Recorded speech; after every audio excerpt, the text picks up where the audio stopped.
I'm here really because of Coach Kelly. We were able to spend some time together out of Pebble Beach, and he asked me to be here to come to the clinic today. And of course, I have great respect for him and his program. I've known him for a while, and he's a New England guy, so we go back a ways, have a lot in common, and appreciate really the job that he's done here. Certainly last year was a great year, but the job he's done with this program, the quality of people that he turns out, and so I'm here to support him, spend some time with some of the players today, and also with this fine staff, and I just have the utmost respect for the program that he runs here, and privileged to be part of the program tonight. When you come to events like this, do you like to go around and pick the brains of other coaches from throughout the country? Yeah, it's great to be able to get out on the road and be at great programs like Notre Dame and see some of the things they do, the way the facilities are set up, and the way they operate, and just talk football, talk shop, and converse about some of the similar problems or issues or things that we face. So yeah, it's great. I've certainly got a lot out of being here and meeting with Coach Kelly and his staff. How'd you get to know Coach Kelly? Well, we spent a lot of time together at Pebble Beach. Of course, he was the winner on that one. He played well, made the final cut, but we played together for 3 days. And when you're out there hitting as many shots as we did, we get some extra time to hang out and just get caught up about a lot of things, but certainly football and some things that we have in common in our career, and families and situations and so forth. So we're getting out of a lot of the same bunkers. So. Coach, I'm sure you're busy during your season, but did you get a chance to see their defense play at all last year? And if so, what was your impression of their defense? Well, I don't really watch a lot of college football during the season, but I see a lot of college football in February, March, and April. I mean, I see a ton of college football. So, I watched a lot of Notre Dame's film this spring, and certainly over the last couple days.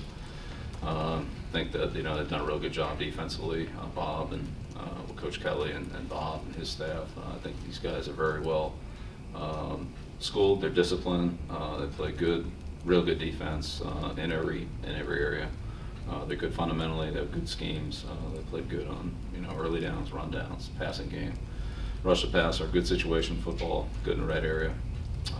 Didn't give up a lot of points this year. Played very sound and consistent. Of course, they have a lot of good players, but they're well coached, and I thought they did a real good job. Coach Kelly's offense, the read option, had a lot of success at the NFL level this year. What is it that makes that so difficult, and is it something you can see evolving in the NFL as years go on? Well, that's really a tough question. It's something I'm not really that familiar with. We saw a little bit of it in the NFL. We saw a decent amount of it 2 years ago in 11 when we played against the Broncos and Tim Tebow and some of the things that they were doing, but we really haven't seen a lot of it on a regular basis. So I see it in college football, but as we deal with it in the NFL, then we'll have to adjust to it.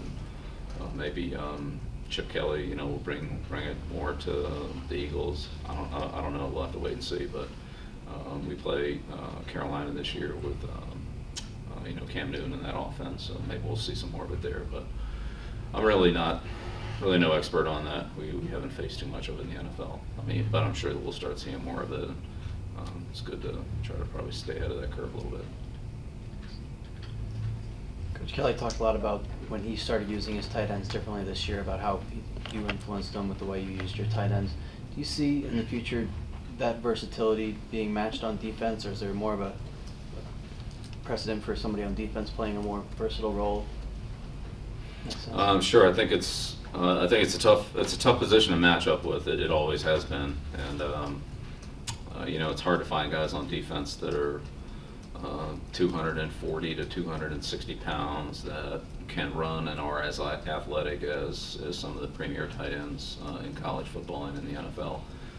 You put linebackers on them, but usually they're not able to match up with speed and as athletically as the tight ends. And if you put DBs on them who maybe have the athleticism, they lack some size. And so it's hard to find that matchup defensively for like I said, a 245 to 260 pound tight end that runs, sub 4.7s and has great ball skills and quickness in and out of cuts. So it's a tough position to match up on, always has been. And they certainly have a good one here and look like some more good ones coming behind them. We're fortunate to have some good tight ends as well, but I know on the defensive side of the ball, it's hard to cover those guys. Coach, what has been your experience coaching Notre Dame grads, and what do you get when you get a Notre Dame graduate playing for you? Yeah, I know you had David Gibbons. Well, we had David Gibbons, we had Mike Richardson. I mean, I go back to Mark Bavaro. I think he's, he's about as Notre Dame as they come. Yeah. So, they're all smart. They're tough. They're disciplined. I think to get through 4 years here with the program that Notre Dame has, both academically, socially, and from a football standpoint, it takes a lot from a kid, a lot of discipline, and I think that's the kind of player you see, come out of here.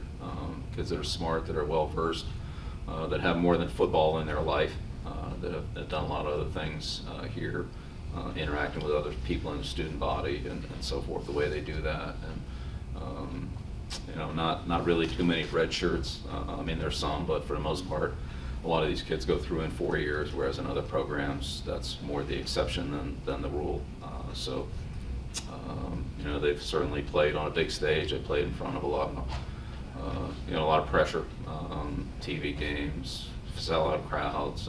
The expectations of the Notre Dame football program are extremely high, as we know, and so I think when they go to the next level, that's not something that they're in awe of because of what they've experienced here. So those are some of the impressions I have of Notre Dame kids. But Mark Bavaro, that guy's probably is right at the top of as good a football players as I've ever had the opportunity to coach and be around, and but not just his athleticism, which was good, but all the other things that Mark brought: his toughness, his dependability, his passion for the game, his values, and what he brought as a person to the football team, and the respect that he gained from his teammates and his coaches and everybody that interacted with him.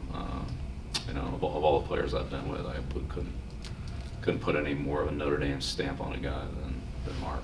Was Coach Weiss always trying to get you to pick Notre Dame guys? Yeah, Coach Weiss. Well, we had a great relationship with Coach Weiss, and he had a lot of great players and recruited really the ones that are coming out this year as well. So, I know Charlie had a great impact on his program and had a lot of success here, and he's still got a lot of his mark's still here, but Coach Kelly has certainly taken that to a great level in his 3 years here and last year. So this Notre Dame has a great tradition of coaches, obviously. So I don't think that's ever been a big problem here. Coaches and players, a lot of good football here. Teo and Eifert are the two big guys of that class coming out this year. Are there any other Notre Dame players that have impressed you on tape? There's a lot of them. Yeah, I mean, they'll have a lot of guys in the NFL. I mean, a couple guys were injured that, we'll see how that affects their draft situation, on defense. But they got plenty of players, and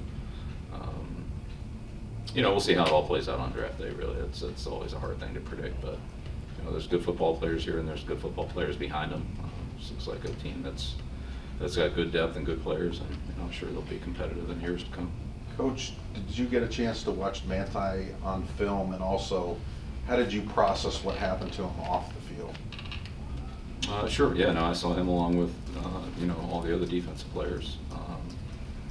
I'd say with every player, not him in particular or anybody else in particular. Each player has their own.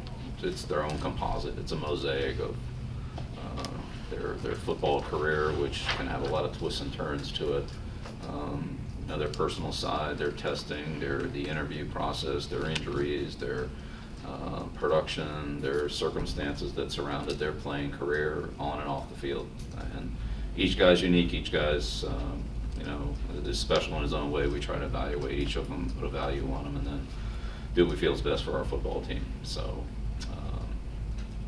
All players have strengths, all players have weaknesses, all players have things that are positives, and there are some things that are you know, maybe not up to the standard that they would like him to be, or that is standard for their position. And rarely you get a player that's, you know, exceptional in all areas. So we just evaluate each guy and look at his composite independently and its unique value and try to figure it all out. But it's a very inexact science, as we all know. All right, guys, we got to get Coach to the clinic, but thank you very much.